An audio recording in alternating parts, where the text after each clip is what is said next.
We're pleased today to have with us Judge John Gerrard. Judge Gerrard currently serves as a United States District Court Judge for the United States District of Nebraska. Prior to his service, as Judge Gerrard, he was Justice Gerrard. He spent 17 years on the Supreme Court. Judge Gerrard graduated from Nebraska Wesleyan some years ago. We won't say when. And he went on to earn an MPA at the University of Arizona and took a law degree from the University of the Pacific. And prior to his time on the bench, he was in private practice in Norfolk and also served as the city attorney for Battle Creek. Judge Gerrard, thank you.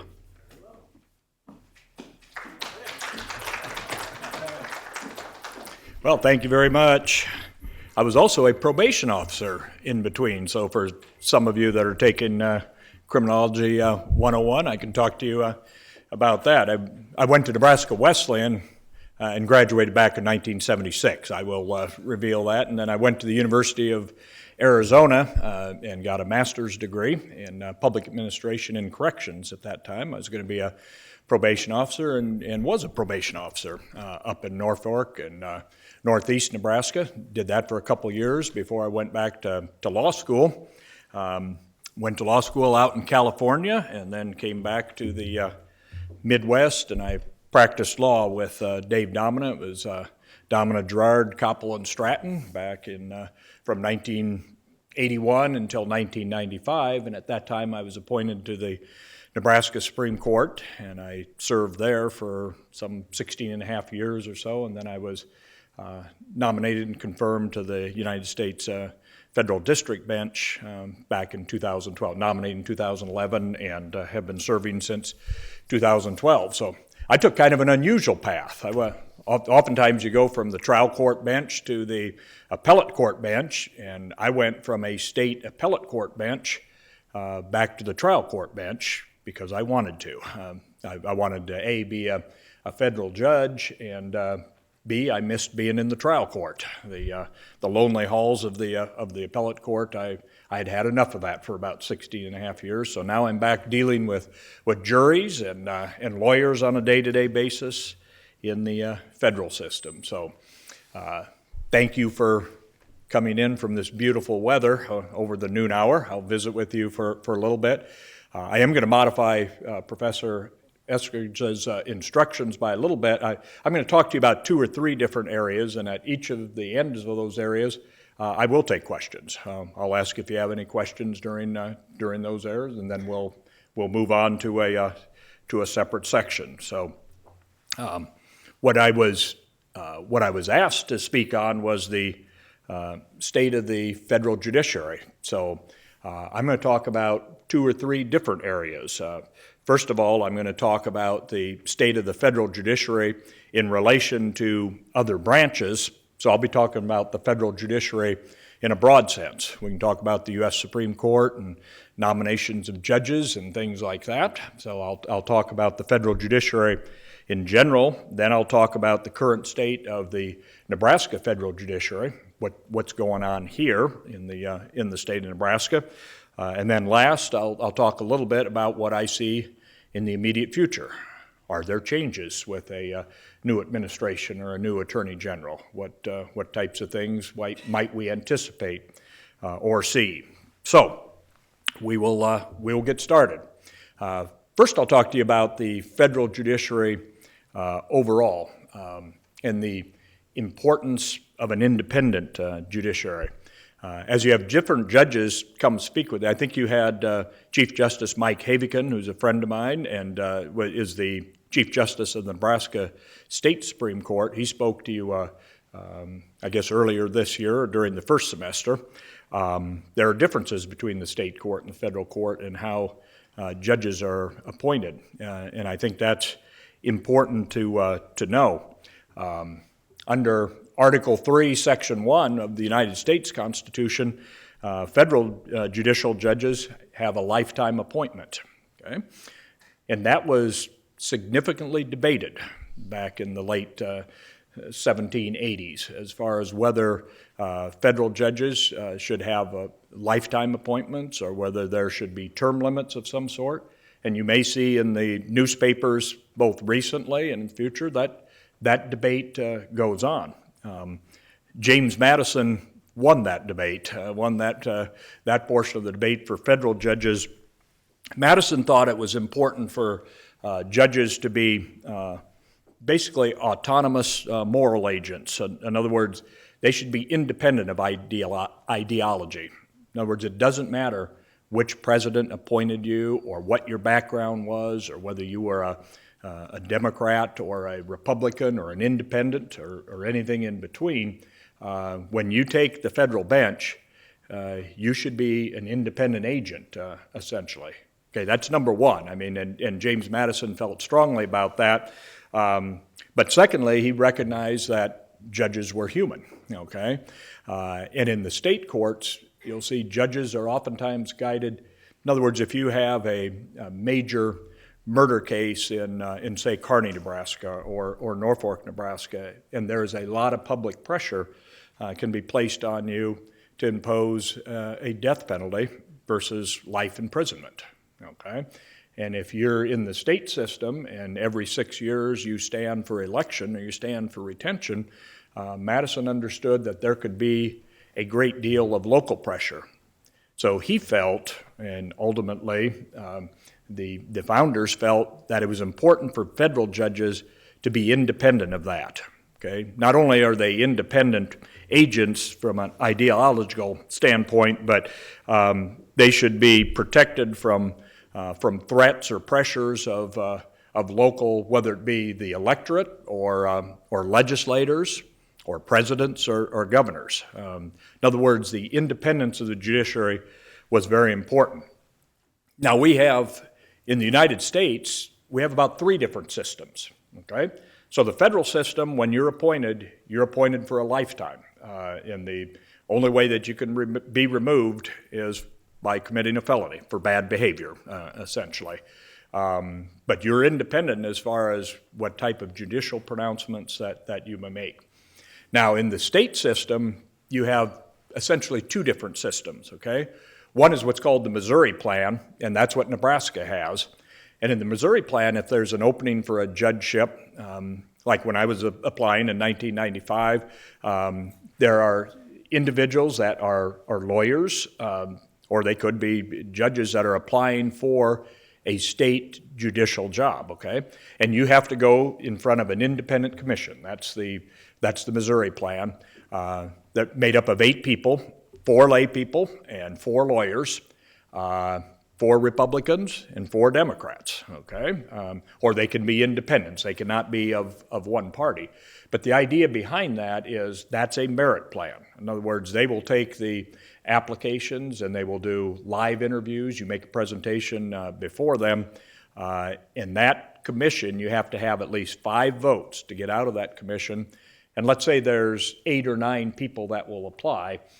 They send forward to the governor those names that are sufficiently qualified for that position, whether it's a district judgeship or a Supreme Court judgeship, whatever it may be. So they will send 3 or 4 names to the governor, and then the governor makes the appointment from there. So as you can see, it's kind of a combined system.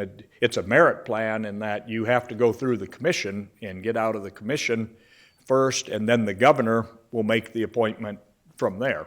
And hopefully the governor makes his or her appointments based on merit also and not based on what political party you may be. But there is some politics involved in the state judicial system. And then every 6 years after that, it's actually 3 years after you're first appointed, but every 6 years after that, you stand for retention. Okay, and the retention vote, and most all of you have probably filled out a ballot so far, and it would say, shall you retain Chief Justice Michael Havikan? Yes or no? I mean, it's a straight up yes or straight up no. Now, by and large, the Missouri Plan works pretty well. I mean, it's kind of a combination. In the federal system, you have all kinds of independence over here. All right, what kind of accountability do you have? Not much. Okay? Once the president appoints you, you better hope you have a good judge, because there's not a lot of accountability. Okay? If you're an elected judge, as many other states have, we'll talk about that in a minute, all right, you have all kinds of accountability because you're elected every 4 or 6 years, okay? But what type of independence do you have? Not a whole lot.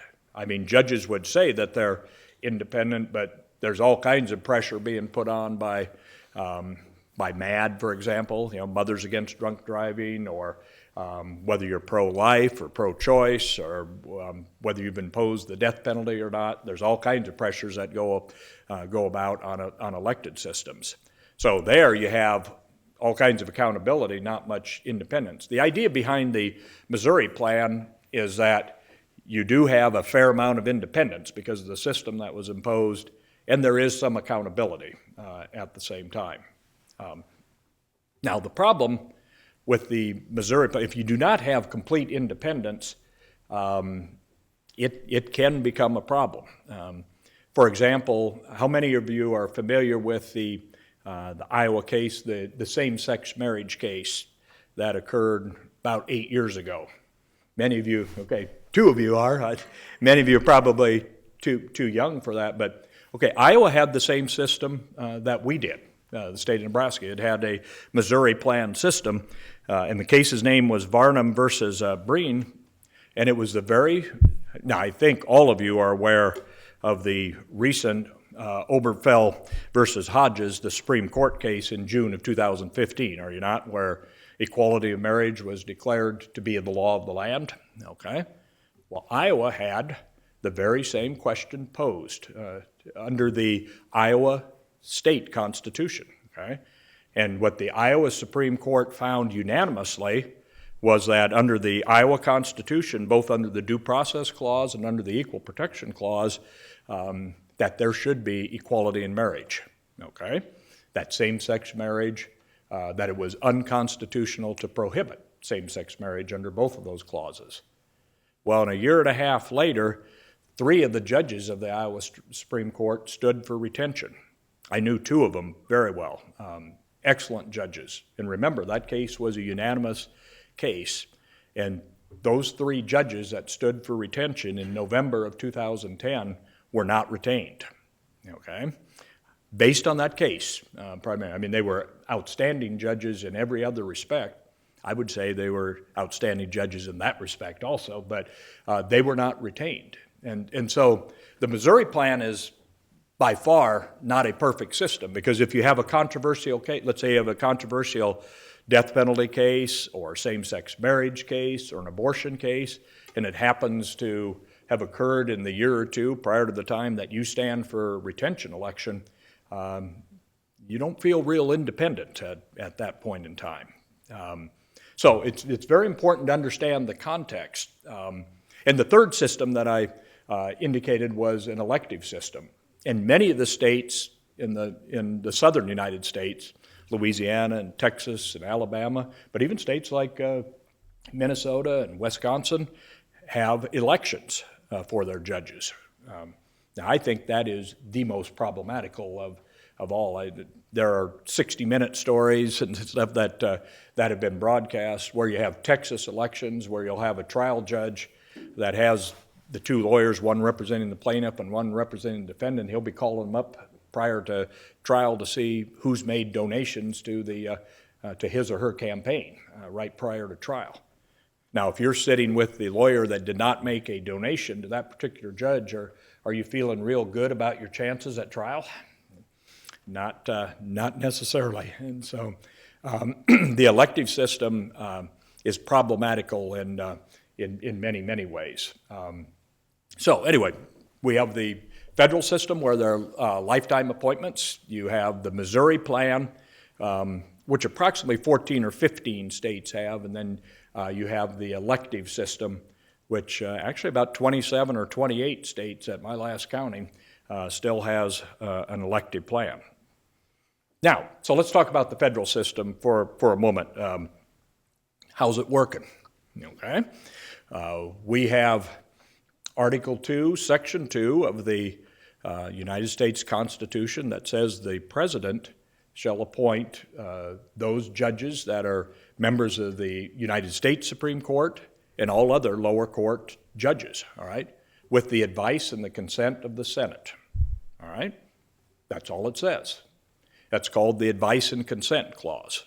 Well, it's a fairly innocuous clause, and what the founders meant by that was that the president, when you win the presidency, to the winner goes the spoils. In other words, you're going to nominate judges, not necessarily that are going to think like you or be like you, but you have the right to nominate judges that you are comfortable with, that you will interview, that you look at their judicial past, and that you are comfortable appointing them. And the Senate then has advice and consent function, okay? And in the old days, and when I talk about the old days, I'm only talking about 10 years ago or so, 8 to 10 years ago. It used to be for a federal district judge like me, or for a court of appeals judge, there wasn't a lot of controversy. In other words, the two senators in your state would send forth your name to the President of the United States. The President or his or her within their staff, the Office of Judicial Counsel, would interview you, and then the President would make the nomination. Once the President makes the nomination, then you go before what's called the Senate Judiciary Committee. Okay? And the Senate Judiciary Committee is made up of 16 senators, and it's roughly 11 senators from, well, it's 9 senators from one side, 7 senators from the other side, depending who has the majority party, okay? But in the past, it didn't make a lot of difference who was in the majority party. They would review your background. You would go and answer questions before the United States Senate, and they would send forth your name. And unless there was something terribly controversial in your background, your name would go forward, and the Senate would then vote up or down within days of your nomination, whether or not you would be confirmed, okay? And that held forth for years and years, up until about 10 or 12 years ago. Now the system is, your name is still set forth by the United States senators. For example, my name was set forth by Senator Nelson and Senator Johans, one Democrat and one Republican. President Barack Obama was the president at that time. That was 2011 when he nominated me. I went before and had my Senate Judiciary Committee meeting in September. I was nominated in May. It used to be, it would take the Senate Judiciary Committee maybe 6 weeks or 8 weeks to vet you, to do your background check, and then you would have your Senate Judiciary hearing, and then within days after that, you would be confirmed. My nomination went before him, and mine was relatively non-controversial at the time, or I thought it was, and I had my hearing in September. I was not voted upon until January, and that's just because at that time the Republicans held it up, but now it's the Democrats that are holding it up. I'm not assessing blame to either one of the parties. Both parties are participating in that, okay? And so one asks the question, how is the vetting process, or how is the advice and consent process going? I imagine most all of you are familiar with the recent nomination of Judge Neil Gorsuch to the United States Supreme Court, and he was just sworn in as Justice Neil Gorsuch this past week. Are all of you familiar with that nomination? Okay. All right. He was nominated by President Trump. Now, ironically, United States Supreme Court justices, they go to the top of the list. So they get vetted within approximately 6 to 8 weeks. They have their Senate Judiciary hearing, which he had about 3 weeks ago, and then his vote was on April 7th. Okay, so that moves along fairly quickly. But what happened in that particular nomination was that the Republican Party was forced to utilize what's called the nuclear option. Does anybody know what the nuclear option is in this particular case? Anybody know? Okay, give it a shot. It changed the closure requirements for the Senate to close any deliberations on Supreme Court nominations. Exactly. It used to be that one of the parties could filibuster, could impose cloture, and it would take 60 votes to move that nomination forward. Now, for a United States Supreme Court nominee, do you think that's a good idea? Anybody? It may be, it may not. I'm just interested in your thought. What do you think? Do you think having a filibuster opportunity is a good idea for a United States Supreme Court nominee? In general, yeah, and with the funding now, I think it's ridiculous. Yeah. Does anybody think it's in the Constitution?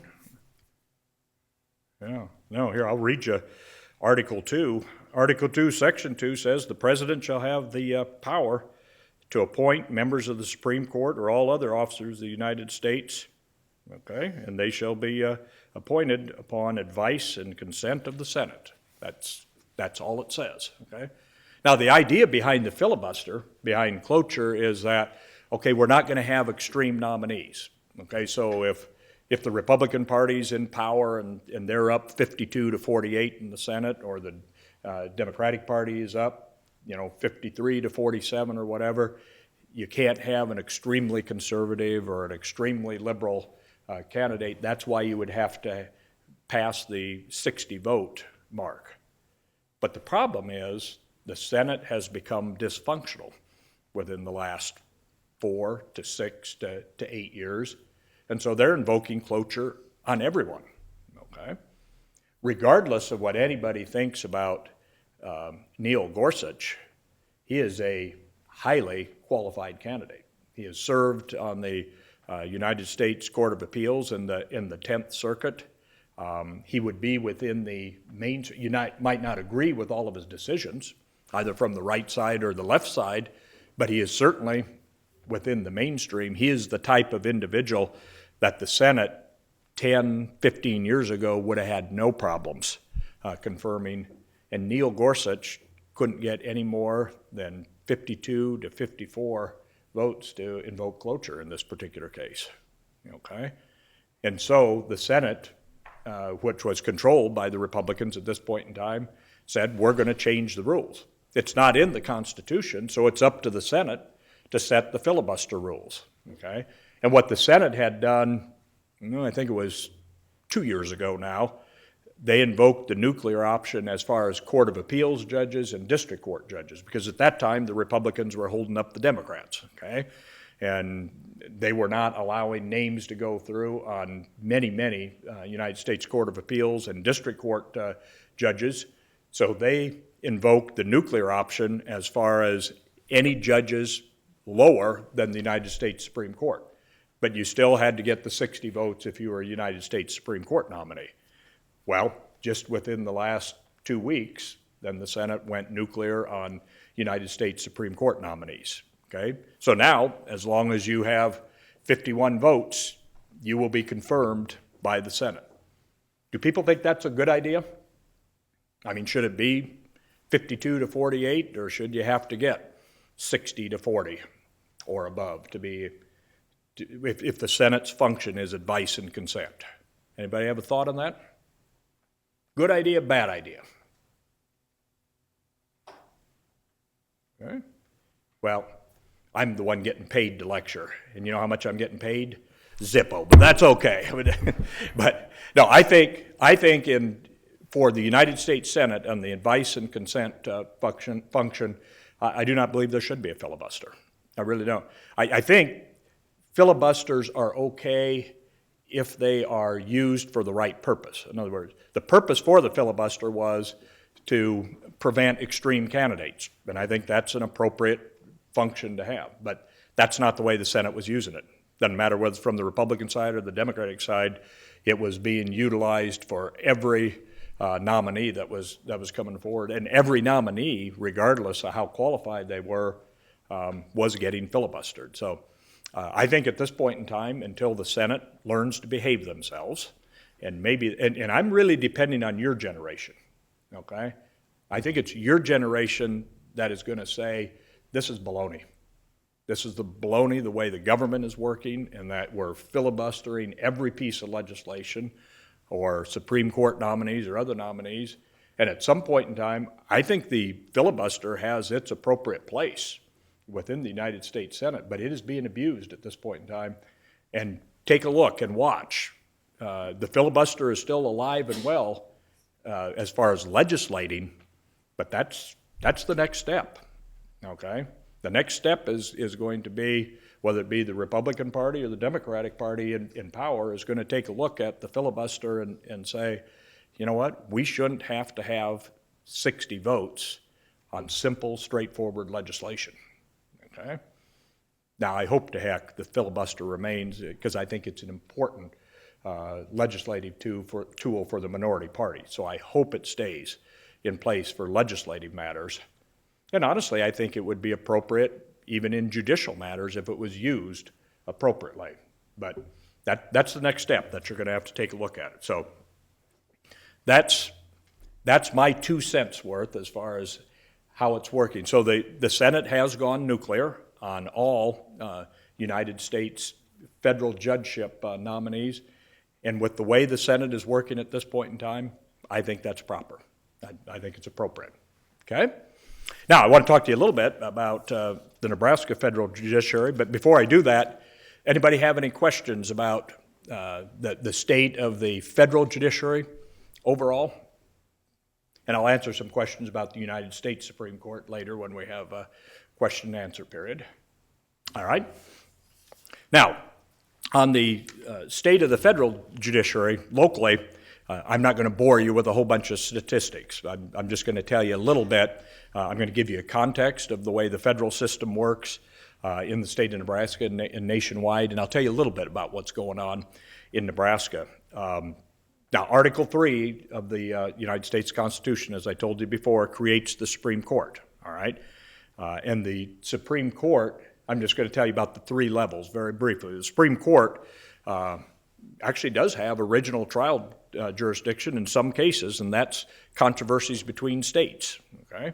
Some of you may be familiar with Kansas versus Nebraska when we're fighting over the Republican River and which irrigators get to use water from the Republican River. The United States Supreme Court appoints a master to hear the facts in that case, and they actually are a trial court in cases like that. But by and large, the Supreme Court, which you're all familiar with, has appellate jurisdiction of all other cases within the jurisdiction created by Article 3. Now, below the Supreme Court are 12 geographical units, and they're called the Circuit Courts of Appeal. Okay? There's 11 of them primarily. We're in the 8th Circuit. Okay? And the 8th Circuit is made up of the states of North Dakota, South Dakota, Nebraska, Minnesota, Iowa, Missouri, and Arkansas. We are the 8th Circuit. So those federal district courts that are within that circuit, then if you appeal a case within the 8th Circuit, you will do it, it's either in St. Louis or St. Paul primarily, are the courthouses that you'll argue your case, okay? And there are 10 other circuits. So the 9th Circuit is in California and Hawaii and Washington, Oregon, out on the West Coast. And there are 11 circuit courts, and then there's the Circuit Court of the District of Columbia. And so those are the courts that will hear your appeals from the federal district court. Now, each state has at least one federal district court, okay? And Nebraska has one central district court. I'm located here in Lincoln, okay? There are 3 active district judges. 2 of them are in Omaha, and 1 is in Lincoln. And my courthouse is straight south of you, about 3.5 blocks. If you go to 15th or 16th and O, up on the fifth floor, that's where my court is. And I welcome you to come visit at any time, but come visit. Don't be there for any other reason, okay? So I have had a couple of university students that I really didn't want to be there, but come visit me sometimes. And there are 94 judicial districts throughout all the states. So some of the larger states, like California, has the Eastern District of California, the Northern District, Southern District, and Central District. I mean, it's just a larger jurisdiction. So they have several, but Nebraska has one. And the district courts are the courts of general jurisdiction, and that's where all civil and criminal cases are tried. So I'm a trial court judge at that point. Now I'm going to talk to you just briefly about the difference between civil jurisdiction and federal jurisdiction. The A litigant may bring a lawsuit in the federal district court in 3 situations. Number 1, where diversity jurisdiction is involved. So if you are suing or being sued by somebody from a different state and your case involves more than $75,000, you can remove it from the state district court to the federal court. Why would somebody want to do that? Any thoughts about that? Why would you want to remove it to the federal court? What if you lived in California, okay, and you rented a car and you were going to take a trip across I-80, and you're taking your trip across I-80 and you happen to be involved in an automobile accident, a bad automobile accident in which somebody was severely injured in Wood River, Nebraska. Okay, everybody know where Wood River is out on the interstate, okay? It's over by Grand Island. It's a little bit west of Grand Island, okay? Now, if you were from California, would you want to go in to the district court of Hall County and have your case tried to local jurors there in Wood River or Grand Island? No. So that's why there's diversity jurisdiction, okay?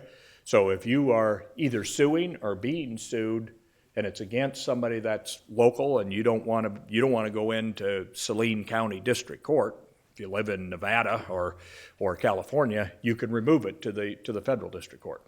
So we have a lot of those cases, okay, of either corporations or parties that are from 2 different states. Okay, that's diversity jurisdiction, and then also we have cases where the federal question jurisdiction exists. Let's say, for example, under the ADA, Americans with Disabilities Act. Okay, if it's an act that it's a federally created law, then you would bring that suit in the federal district court, or where the United States is a party. Okay, if you're suing the United States on a Clean Water Act or whatever the case may be, then you would come to the federal courts. All right. Now, Nebraska is a busy district. Okay, we have the 8th highest per judge criminal felony caseload in the country. Our caseload exceeds those districts that include the metropolitan areas of like Chicago, Detroit, Los Angeles, or New York City as far as a per judge caseload. The average federal judge throughout the country handles about 104 criminal cases per year. In Nebraska, we each handle in excess of 190. Last year it was 191 federal criminal cases. Nebraska is among the 8 states that has a single federal district and only 3 authorized judgeships. Okay, so those would be states the size of like Idaho or Montana and places like that. And for the 12-month period ending last September 30th, Nebraska was ranked first amongst those districts in its per-judge weighted case filings and felony caseload. So we're a busy district. Last year, we had 1,642 cases on file. That's a per-judge case filing of 547 cases that we handle in any particular year. 254 of those are civil cases, several of which go to trial, and 191 of those are criminal cases. A number of those also go to trial. So we don't sit around and sleep during the day while we're judging over there. Just as far as an idea of what types of cases we have, I pulled up from 2015, 2016, about 51% of our cases are federal drug cases, okay? And I'll talk to you about those in a minute. 10% are immigration cases. A lot of people are surprised how many immigration cases we have in Nebraska. Many of them come from packing plant areas like Madison County, whether it's in Norfolk or Grand Island, Lexington, South Sioux, but we have a lot of other types of immigration cases that I can talk to you about. About 10% of them are firearms or explosives, 6% violent crimes, 8% sex offenses. We have a number of child pornography cases that we do in the federal system, and the state system does also. So those are the type of cases that we handle. In addition to that, we supervise our probation office when somebody is not just placed on probation, but if somebody is given, let's say, a 4-year sentence in a federal penitentiary, they have what's called supervised release afterwards. They may have 3 or 4 years of supervised release. Our probation office handles those type of cases, and last year we had over 1,200 cases under supervision last year. And so our probation office is a very, very busy district also. Okay? So that gives you an idea of what we do in the daytime here in Nebraska. Now, as far as the future is concerned, I don't have a crystal ball, so I'll just give you some of my thoughts. I think our civil filings, they've remained relatively steady throughout the last 3 or 4 years. They haven't gone up a great deal, haven't gone down, and I would anticipate that will stay about the same. With the new administration, the Trump administration with Attorney General Sessions at the helm, there have been indications that the quote-unquote war on drugs is going to increase, so I would anticipate we're going to see more drug cases than we have. I'm not sure how we're going to do that. We see a hell of a lot of them right now, but anyway, I do anticipate that we're going to see a few more drug cases. Immigration cases, I would guess, are going to be on the increase.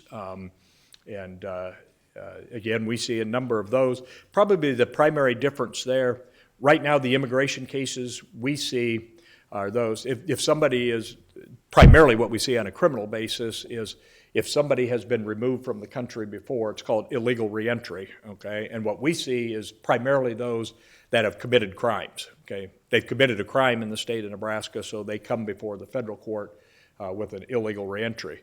Now, it is still illegal under the federal law to reenter after you have been deported at least one other time.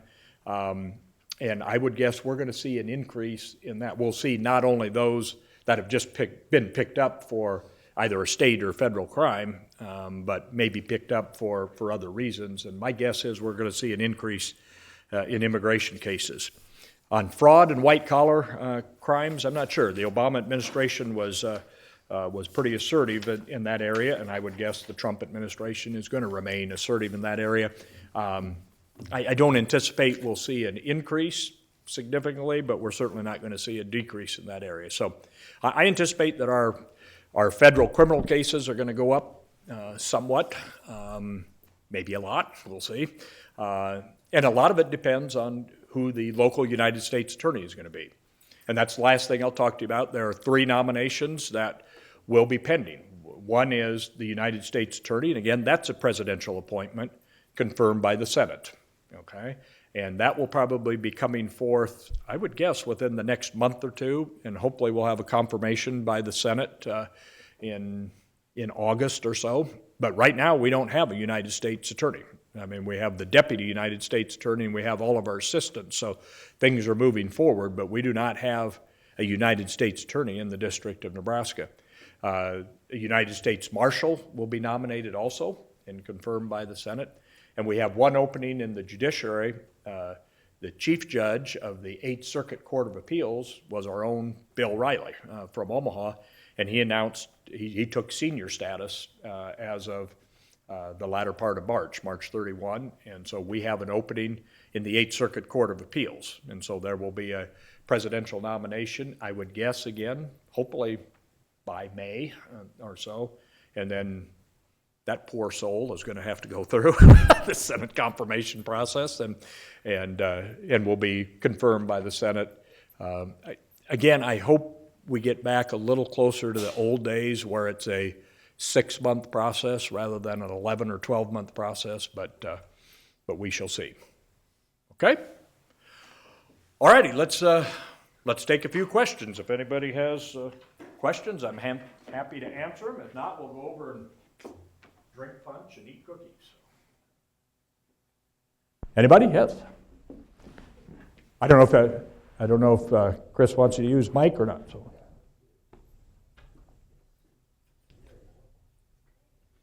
Thank you.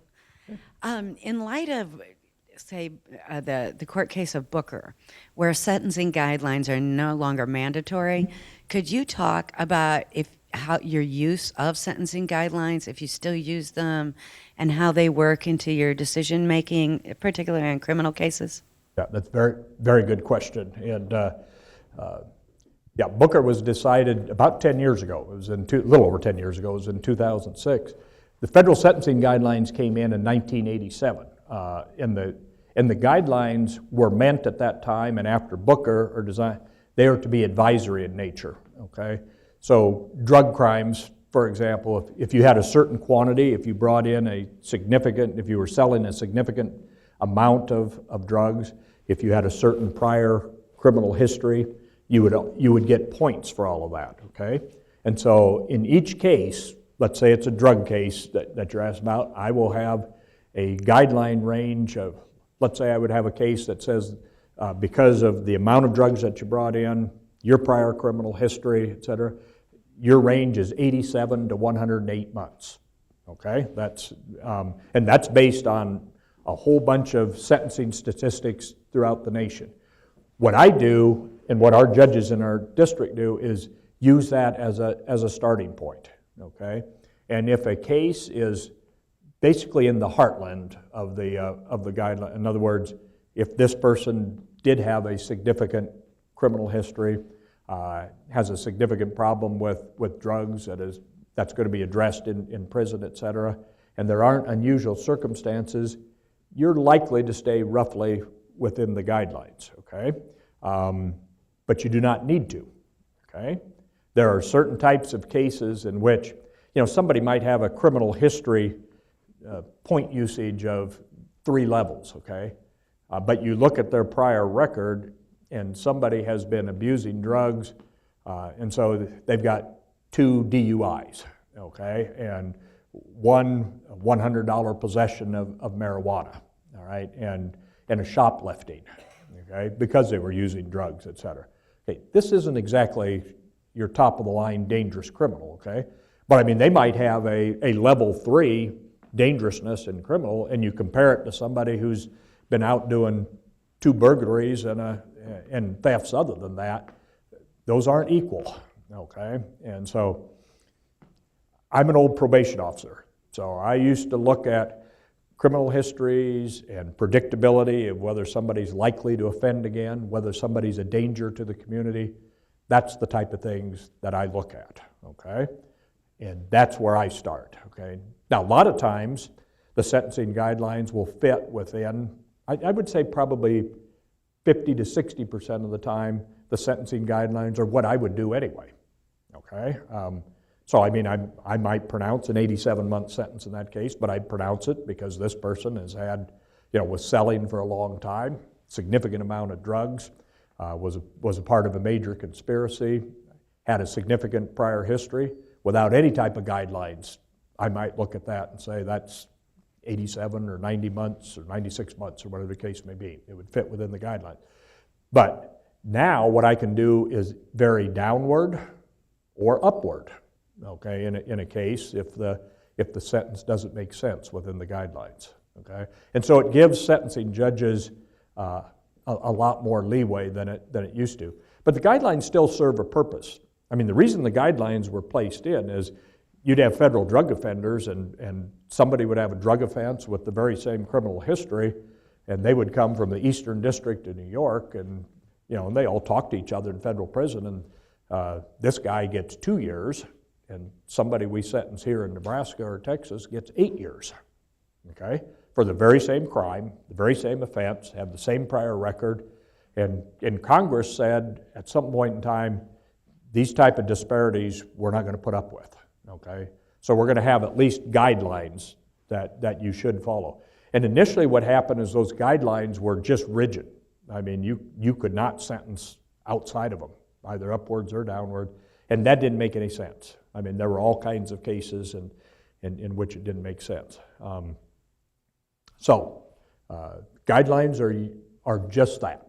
They are guidelines, they're advisory, but I use them just I always match it up with my own criteria.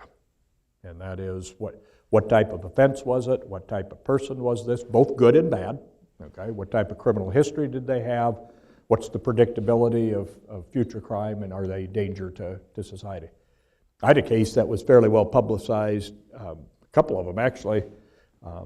That's the issue I have with mandatory minimums also.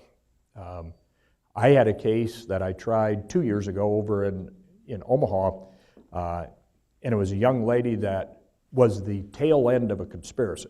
A lot of these conspiracy cases are horrendous. We had a conspiracy that came out of Mexico through California to Nebraska, and they were selling tons of meth, okay? And there were 3 people at the top of the conspiracy, okay, that received significant sentences, okay? 25 to 30-year sentences, and they should have. I mean, they were selling lots of drugs to lots of people in bad circumstance, et cetera. Then down on the low end of the conspiracy, I ended up trying a case of the person that was at the hind end, and what she did was she rented her house to somebody that was a low-end mule in this drug conspiracy, and on 2 occasions she had kept books for that person. So did she know what was going on? Yeah, a little bit. I mean, she had no idea what the main portion of the conspiracy was, but did she know there were drugs being sold up in northeast Nebraska? Yes. And did she participate? Yes, a little bit. So she was found guilty by a jury of conspiracy, and it was more than the 10-year mandatory minimum. I mean, she was caught in this conspiracy, and she was the tail end of it.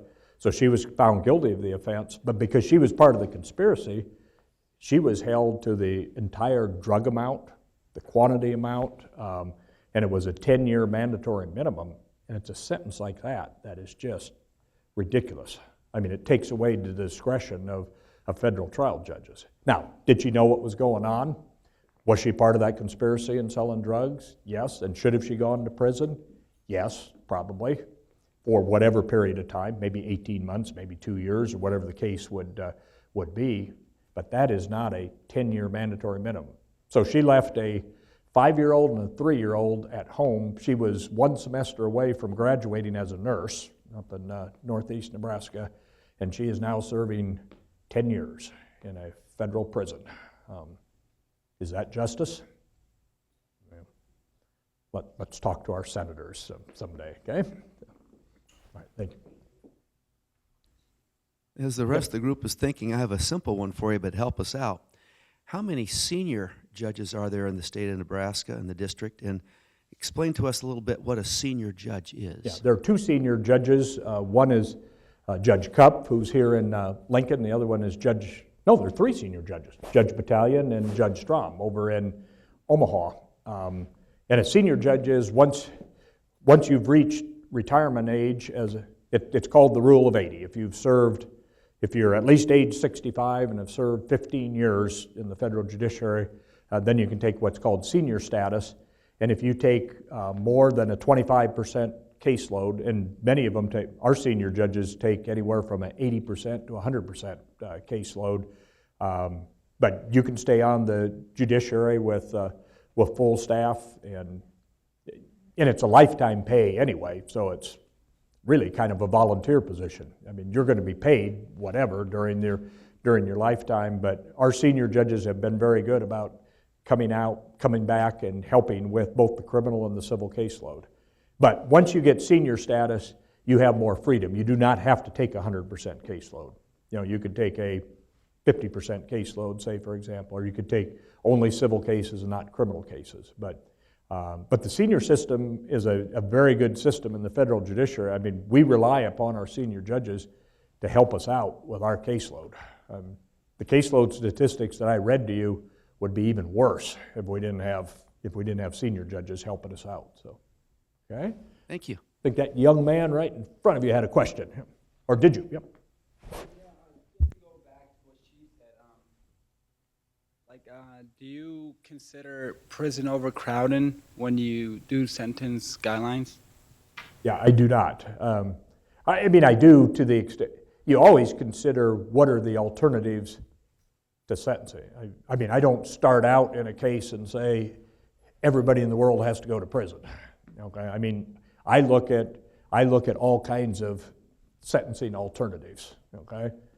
But there are a number of individuals, because of the type of crime they committed, because of their background, because of dangerousness to society, a prison sentence is imposed. And if I determine that a prison sentence should be imposed in a particular case, I don't consider prison overcrowding, okay? Now, the federal system does not have the same problem as the state system in prison overcrowding. But the state system does have a real problem at this point in time, and that should be addressed by both branches of government, by the legislative and the judicial branch, as far as providing more alternatives to incarceration, particularly like for drug offenses or nonviolent offenses. Is there over-incarceration in the United States? Yes. Okay, particularly for those type of offenses, but that's a legislative and a judicial solution that must be handled together. Okay. All righty. Yep. Yes. Sir, do you think that Attorney General Sessions' approach to the war on drugs works? I don't know. I don't know what his approach is Or yet. the Yeah. higher sentencing, cracking down on marijuana more, stuff like that? Yeah. What do you think? Has it worked in the last 15 or 20 years?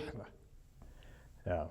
It's I think there's a combination of things that has to be done, and it has to be done legislatively. I mean, what the Attorney General can only do so much. I mean, he or she is the prosecutor, okay, and so that's what their role or function is.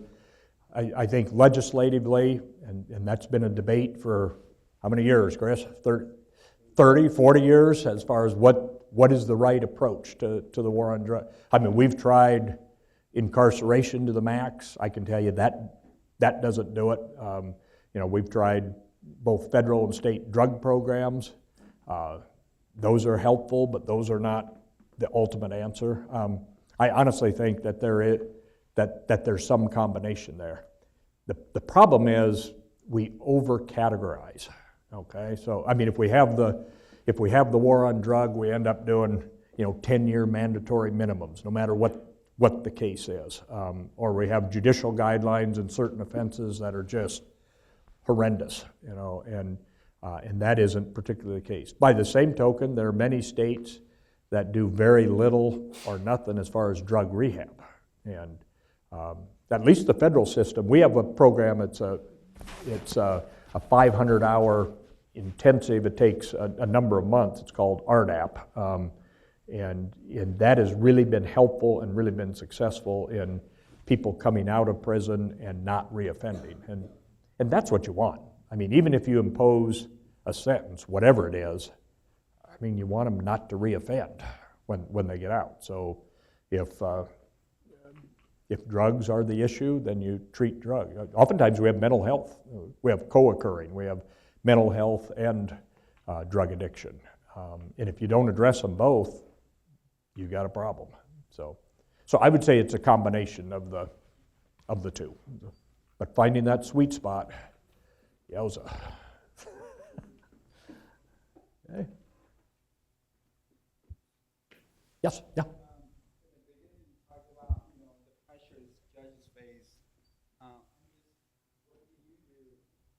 To kind of block the pressures and make a rational choice in sentencing? Okay, that's a good question.